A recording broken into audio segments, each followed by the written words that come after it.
Hi, it's Laura from the Charleston Holistic Center, and today our topic is about spirituality. And I'm differentiating this specifically from organized religion or from talking about spiritual concepts that most organized religions have as part of them. Okay. Here, spirituality is a highly personal pursuit of connection. We'll stop with that. A little background about myself and my interaction with this topic. I was raised Pentecostal. I am no longer of that persuasion and haven't been for a long time. I am a member of the Unitarian Church, but not a member in good standing because I haven't contributed to the plate recently. I have studied a whole bunch of different religions from around the world. And basically, what I say I do now, I say I do Lauraism. That's my personal spirituality.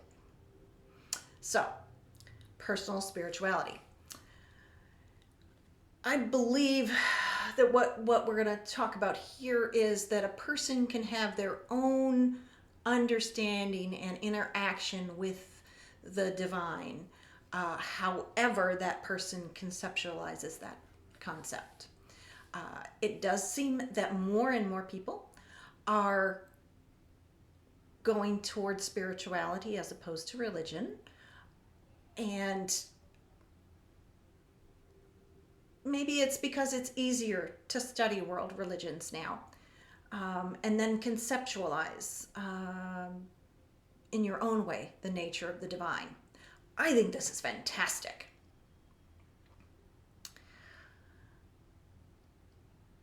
You know there's a but, or however, coming here, and there is. However, upon the pursuit of creating their own personal spirituality, I have run into a couple of oddities.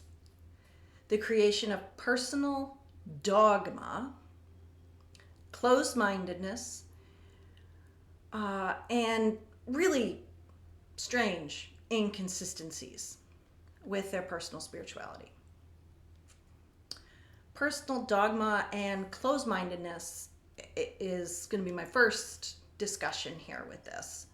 I have been a member of the alternative religion / spirituality community for more than 30 years, and since seeing some strange things over my time. But one of the oddest is the development of a personal dogma that is so fixed that it is equivalent to the fundamentalist beliefs. We'll go with that. Fundamentalist beliefs of the Baptists, Pentecostals, the Taliban. Yeah, I just lumped them all together. We're not going to go there with that, but there we have it. So what I've seen happen is when somebody chooses their personal spirituality, then somehow it starts to shift into this becomes the one acceptable way to live and believe. Example, there's one God. No, there are two gods. One's a god, one's a goddess. No, there are 15 gods, or whatever the pantheon is that the person has chosen to work with. And if you don't believe in whatever that particular version is, then you can't be their friend. You see what I mean about dogma and fundamentalism here. And there's a myriad of things. Holidays. There are 8 holidays. No, there are 4 holidays. No, there are 27 holidays. No, there are no holidays. And if you celebrate any holidays, you're blank. Or if you don't celebrate those 8 holidays, then you're blank.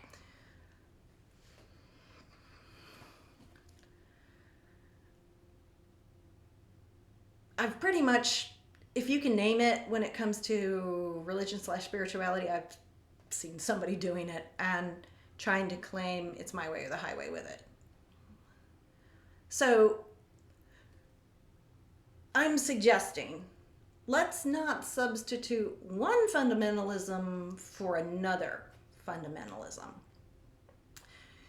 Maybe we can be a little bit more open-minded and compassionate, especially if we believe in freedom of religion.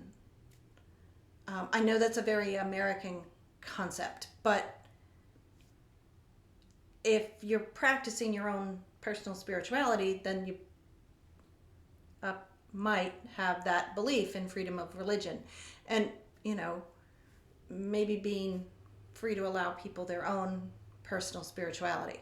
Now, this sounds like I'm being completely contradictory here and judging. I'm really trying not to do that. I'm just really trying to illuminate some things that I've seen that really make me scratch my head. So that's what I'm hoping. Something else that I have noted that's pretty common and yet really makes me scratch my head is an inconsistency, particularly in the belief pattern of the mind, body, spirit are wholly connected. And a lot of people who have their own spirituality and work in the New Age, alternative, whatever community, that's a kind of a core part of their belief. But over the years, I have seen some real inconsistency here. People who believe that, and yet they smoke packs of cigarettes a week. Packs. Or drink to excess as a lifestyle, or eat a diet that has been proven to be exceedingly inflammatory, leads to chronic diseases, and is full of things that are actually called food-like substances. Notice they didn't say they were food. And so it makes me question, if you have the core belief of mind, body, spirit connection, why would one treat their body so poorly? And doesn't that result in a really poorly functioning mind, and therefore a faulty connection to spirit? And I'm talking like in the electrical sense, such that manifesting what you want is really difficult, because the mind is not functioning well and the connection is not really clear and stable. And then conversely, I've seen people who do well with their food and their exercise and like that. So they treat their body pretty well. Their body's doing pretty well. But the words they're saying and the thoughts they're having are exceedingly negative. Now, I have to lump myself into that category until I really worked on this topic. So saying terrible things about the self, saying terrible things about the people around them that they love, saying terrible things about the environment, saying really negative things about their ability to shift their health or shift their wealth or find a partner, or just about anything and everything comes out negative. And I'm imagining that what they're thinking is even more negative. So it makes me ask, if you're treating your mind so poorly, how is this not affecting your health? At least right now, what about in a little while? And Isn't it telling the universe exactly what you want? Which is, God, ooh, bless your heart, more of the negative. Just asking. Whew. Kind of a tough topic, but food for thought. And humans are such a jumbled mishmash of insane concepts, ideas, thoughts, feelings. Wouldn't it be lovely if we could see at least part of our jumble and really, really focus on working on it? I know I've been there and done that with a lot of this. That's how I got to Lauraism. Um, Still working on it. Still a work in progress, a work of art. And I've been at it for years, improving. I keep getting better, I think.